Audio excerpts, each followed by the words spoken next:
Olá! Que bom que você voltou, que você não desistiu de mim. Sua prova se aproxima e você veio para a nossa aula de número 2. Vamos seguir com o nosso estudo aí de processo, trabalho, ponto a ponto, de acordo com o seu edital, os principais pontos, os principais tópicos para os cargos de técnico, de analista.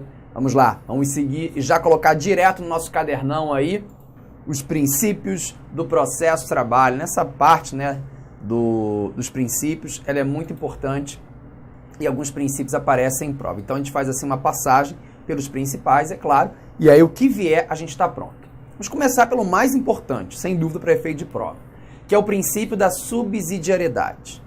A primeira coisa que a gente tem que saber é a seguinte: no processo trabalho, nós temos duas fases, a fase de conhecimento e a fase da execução. Sem ser nada técnico, vou tentar te explicar da melhor forma possível. O que é a fase de conhecimento? É o juiz falar que eu tenho direito, por exemplo, a 2 horas extras durante 2 anos que eu trabalhei. E aí, a fase de execução é eu receber essas 2 horas extras, já que o empregado reclamado, que agora é uma ação, ele não pagou. Então, eu não posso fazer justiça com as próprias mãos, vem o Estado e vai tentar usar algumas formas, né, de coação para que esse reclamado pague as 2 horas extras durante 2 anos. Então, fase de conhecimento e fase de execução. Pois bem, qual a norma que eu vou aplicar na seara trabalhista? Essa é a primeira pergunta. Seja qual for a fase, conhecimento ou execução, qual é a fonte ordinária? Qual é a fonte primária aqui na seara trabalhista? Eu tenho certeza que você gritou daí CLT. Você está certo. A CLT, sem dúvida, é a fonte primária, é a fonte ordinária. Mas, como eu disse, nós temos duas fases. Uma fase de conhecimento e a fase de execução. Então, façamos agora uma divisão na nossa cabeça. Se eu estiver na fase de conhecimento, a CLT é a minha fonte primária. Mas é claro, nós sabemos que a CLT não vai tratar de todos os assuntos. Então, diante de uma omissão, o que eu vou aplicar? Diante de uma omissão, eu vou aplicar que norma, que regra? O direito processual comum, sem dúvida. Agora, quando eu falo em direito processual comum, eu não estou falando só do Código de Processo Civil.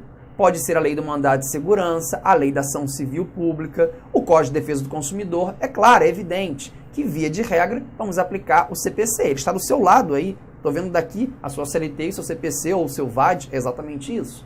Então, na fase de conhecimento, eu vou aplicar, diante de uma omissão, o direito processual comum. Mas atenção! Basta que eu tenha omissão e eu aplique o direito processual comum? Não. Eu tenho que ter a omissão, mas a compatibilidade. Ou seja, eu vou ter que observar se aquela regra do direito processual comum, o CPC, por exemplo, se ela é compatível com o processo do trabalho, que é um processo célere, é um processo rápido, é um processo modelo, como fala o próprio CNJ. Então, eu preciso observar essa regra. Então está aí, CLT fonte primária, CLT fonte ordinária, mas diante da omissão e tendo a compatibilidade, na fase de conhecimento, eu aplicando de forma secundária, de forma subsidiária, o direito processual comum. Artigo 769 da CLT, pode colocar o texto na sua prova e perguntar que princípio é esse, né? E esse vem sempre estampado no edital como está aí.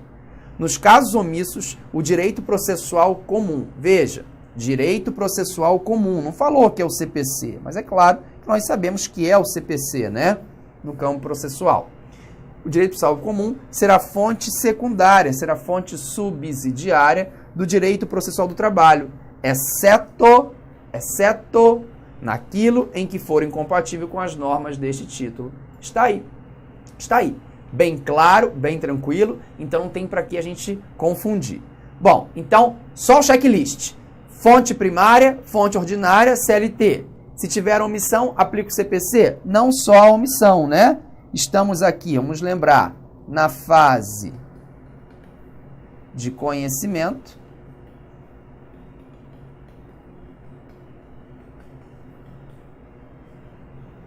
E se houver a omissão mais a compatibilidade, eu aplico aí o Código de Processo Civil. Fechado? Essa é a regrinha. E se eu estiver na fase da execução? Qual é a fonte primária, qual é a fonte ordinária? A CLT. Se houver omissão, aplico o CPC? Não. Na fase da execução, não. Se tiver omissão, eu vou aplicar de forma subsidiária a Lei de Execução Fiscal, a LEF. Se permanecer a omissão e tiver a compatibilidade, aí sim eu aplico o processo civil. Então, olha aqui a diferença no artigo 889 da CLT.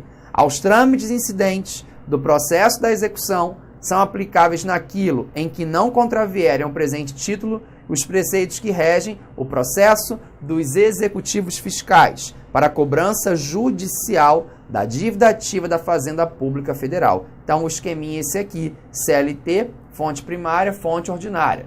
Tem omissão, aplico a LEF, a Lei de Execução Fiscal. Permanece omissão e tem a compatibilidade, agora sim eu vou aplicar o Código de Processo Civil. Ok, pessoal? Isso é muito importante, você não pode cair em casca de banana. Agora, atenção. Já sei a regra da fase de execução. CLT, LEF e CPC. Show! Só que pode ocorrer uma situação em que a própria CLT, e ocorre, diz que você tem uma omissão na fase da execução, mas você não vai aplicar a Lei de Execução Fiscal. Quero dizer, você vai aplicar diretamente o Código de Processo Civil. Se vier essa autorização na própria CLT, você descarta para esse ponto, para esse tópico, a LEF e aplica o Código de Processo Civil. Acontece aonde, Renzete? Na ordem de preferência dos bens a serem penhorados, a serem nomeados. A CLT não traz uma ordem de preferência na fase da execução dos bens penhorados, nomeados, o que for, mas quem traz é o Código de Processo Civil. Vou aplicar de forma subsidiária? Vou. Então, eu estou na execução, porque fala de penhora, mas eu não vou ver a ordem de bens a penhora na LEF, eu vou direto no Código de Processo Civil. Eu tenho aqui essa autorização expressa no artigo 882. O executado que não pagar a importância reclamada poderá garantir a execução mediante depósito da mesma, atualizada e acrescida das despesas processuais ou nomeando bens a penhora, observada a ordem... Opa! Canetinha vermelha nos deu um flagra aqui, né?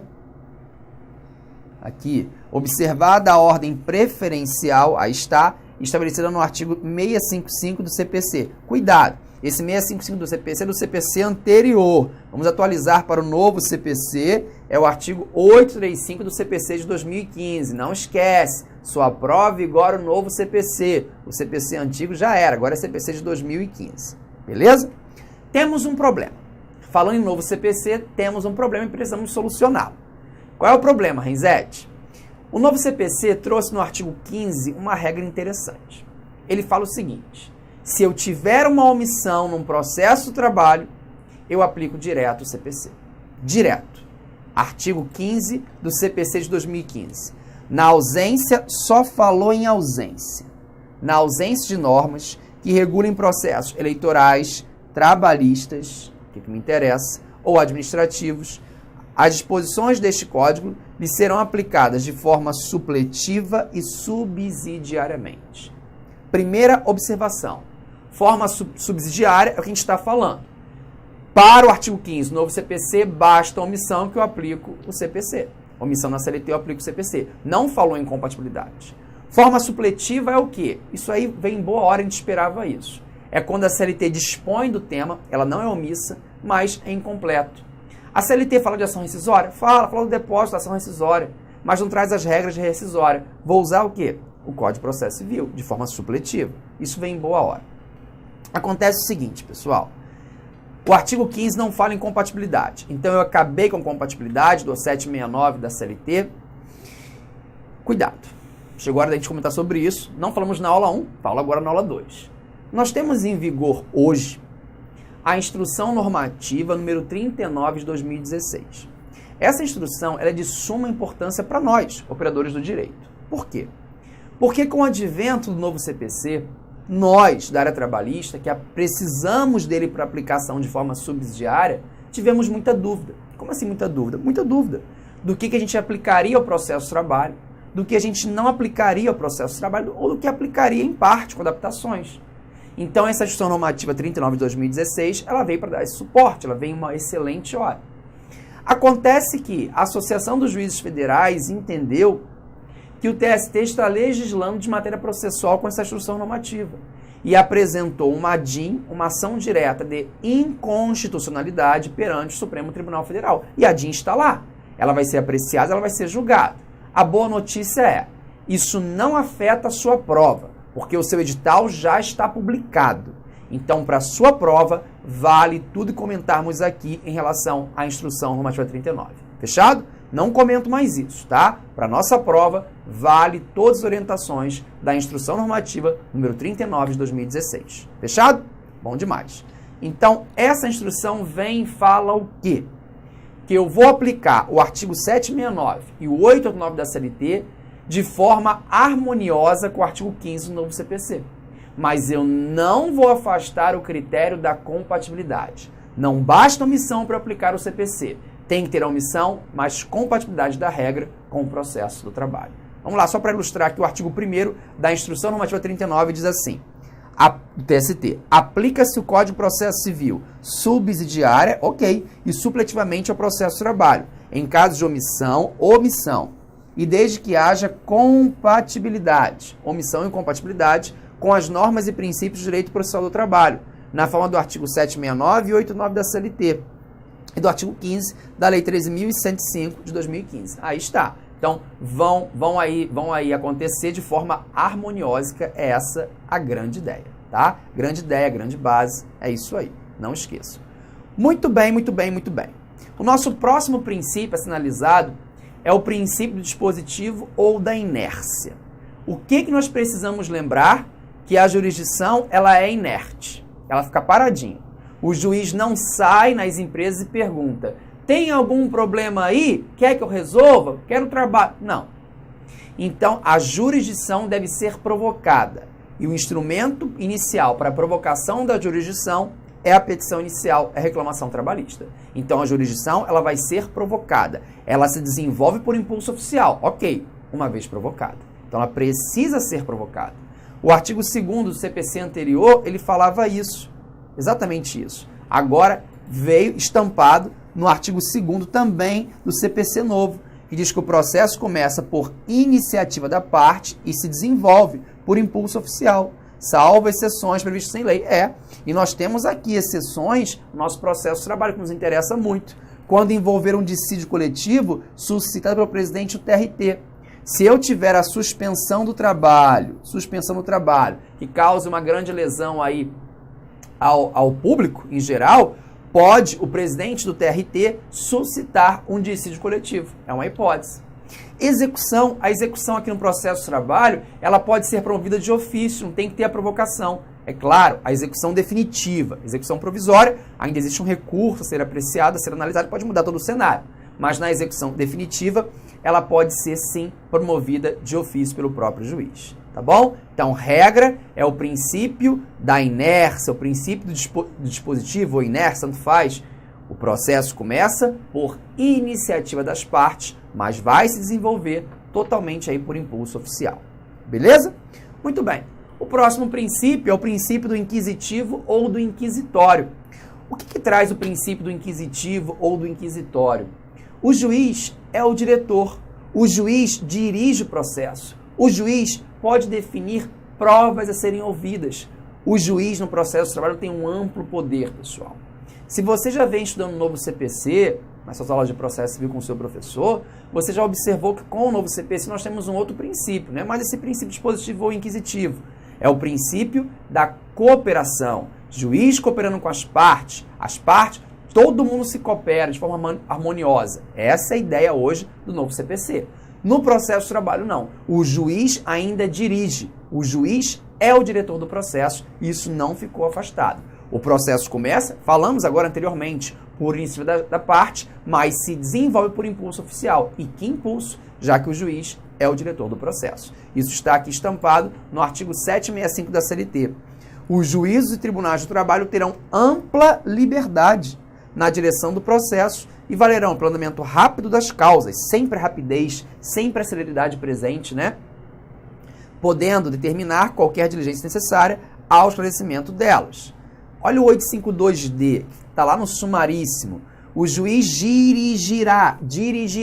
O juiz é o diretor do processo. Dirigirá o processo com liberdade para determinar as provas a serem produzidas, considerado o ônus probatório de cada litigante, podendo limitar ou excluir, olha que poder diretivo, limitar ou excluir, as consideradas excessivas, impertinentes ou protelatórias, bem como para apreciá-las e dar especial valor às regras de experiência comum ou técnica. O juiz é o diretor do processo.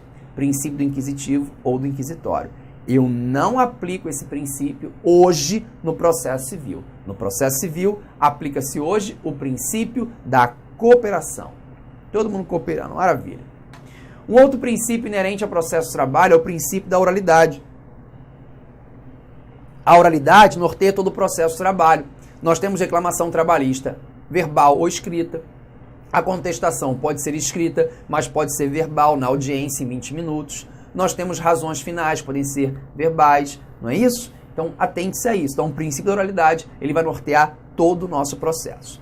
O outro princípio, bem importante, também pensando aí, claro, na sua prova, é o princípio da concentração. Concentração de quê? Concentração dos atos processuais em audiência. Os atos processuais se concentram todo em audiência. O artigo 849 da CLT, ele traz essa ideia da audiência una, da audiência única, só que ele mesmo, no procedimento ordinário, né, que é o procedimento regra, permitiu o fracionamento. E aí, se fracionar, nós teremos 3 audiências, que eu te explico lá na aula de audiência, segura aí. Mas lembre-se, no processo de trabalho, tudo se concentra numa audiência. Olha a importância da audiência, né? Tanto é assim que o artigo 852C fala que no procedimento sumaríssimo ele não estampou nenhuma brecha, não. A audiência é una, a audiência é única. Aí todos os atos, que todos os atos? A conciliação, a instrução e o julgamento, que é a sentença, acontecem na mesma data, tá? Bem importante isso, bem interessante. Vamos seguir. Próximo princípio é o princípio... Bom, vocês anotem, por favor, os princípios, que aí depois vocês veem pelo texto legal, que a gente está citando aqui, você vai saber claramente que princípio é esse. Temos um princípio aqui interessante para os dias atuais com o novo CPC, que é o princípio da identidade física do juiz. Preste atenção, vê se você concorda comigo. Um juiz que participou da instrução processual, que ouviu as partes, ouviu as testemunhas, você concorda comigo que esse é o juiz mais apto que tem para sentenciar? Sim, sem dúvida. Se ele participou da fase da instrução, ele é o juiz apto a sentenciar. Não resta nenhuma dúvida quanto a isso. Ok. O artigo 132 do CPC anterior, tem que lembrar isso que vale a pena, no CPC de 73, ele trazia o princípio da identidade física do juiz, falando o seguinte, que o juiz que participou da instrução está vinculado a sentenciar. Ele é obrigado a sentenciar, salvo raríssimas exceções. Muito bem. O TST entendia que esse princípio não se aplicava ao processo de trabalho. Nós tínhamos a própria súmula 136 do TST, que dizia que eu não aplicava o princípio da identidade física do juiz ao processo de trabalho. Acontece que essa súmula 136 do TST, ela foi cancelada. E com o cancelamento, nós mudamos o entendimento e a conclusão. Por que não se aplica? Primeira coisa, por que não se aplicava o princípio da identidade física do juiz ao processo de trabalho? Porque nós não tínhamos uma composição monocrática, singular, como é hoje. Nós tínhamos a composição classista. Tínhamos o juiz do trabalho e mais 2 classistas. Não tinha por que você aplicar esse princípio da identidade física do juiz. Mas com a emenda 24, acabou com a composição classista, essa súmula 136 ela é cancelada. Quando ela é cancelada, o entendimento que prevalece passou a Justiça do Trabalho a aplicar o princípio da identidade física do juiz. O juiz que participou da fase da instrução está vinculado à sentença naqueles autos. Maravilha, tranquilo. Acontece que o novo CPC, ele não trouxe a mesma regra do artigo 132 do CPC de 73, do antigo. Se ele não trouxe a mesma regra, ele não fala de princípio da identidade física do juiz. Se o novo CPC não fala, muito menos o processo de trabalho. Então, para os dias atuais, nós chegamos à conclusão da não aplicabilidade do princípio da identidade física do juiz no processo de trabalho diante da ausência de norma. Fechado? Sério mesmo? Vou acreditar nos senhores. Muito bem. O próximo princípio, ele envolve um ato do juiz. A primeira coisa que eu vou lhe perguntar, vamos abrir aqui uma telinha branca, em relação a esses atos do juiz, quais são, de fato, até já falei na cola, quais são os atos do juiz. Deixa eu abrir aqui uma telinha branca. Vamos lá, vamos acompanhar comigo aqui. Quais são os atos do juiz? Essa pergunta é fácil. Os atos do juiz são sentença, que é o que você de fato quer, né? Que é o provimento jurisdicional. Despachos.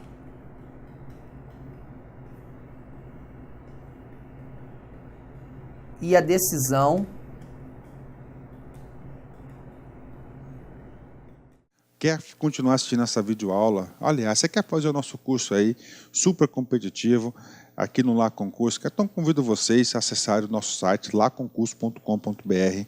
Lá nós temos uma preparação top de linha para o concurso do TRT 24.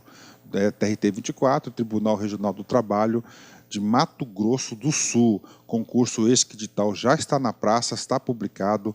A data da prova é no dia 26 de março, tá? 26 de março de 2017. Galera, papo reto com vocês. Esse nosso curso não é um curso qualquer, tá? Esse é um curso altamente competitivo. Você pode pesquisar, você pode procurar o trabalho dos nossos grandes professores na internet e você vai chegar à conclusão seguinte, que aqui no Lá Concursos é o melhor custo-benefício do mercado. Nós aqui do LAC, nós temos 3 cursos para o TRT 24. Primeiro, o curso de analista judiciário, área administrativa, tá? Um curso altamente competitivo, porque o professor Luiz Antônio é professor de administração e aquela parte de conhecimentos específicos na área de administração pública, vocês podem ter certeza que o professor vai fazer uma grande preparação para vocês gabaritarem. O curso de técnico, tá? O curso de técnico nós temos como grande professor o professor Rogério Renzetti, Trabalho e Processo do Trabalho, que vai gerar um grande diferencial competitivo para a galera. Tá certo, meus amigos? Ó, detalhe, 10 de 25 cada um dos cursos, ou se você quiser os dois, o combo aí por apenas 10 mensalidades de R$ 32,00, um curso completaço. Tá certo, meus amigos? Ó, detalhe, você quer aí esse PowerPoint, você quer esse material do professor, acesse nosso site, tem um link aqui embaixo aqui que você pode fazer o download gratuitamente desse material. Um forte abraço, espero vocês. Tchau, tchau. Clique lá.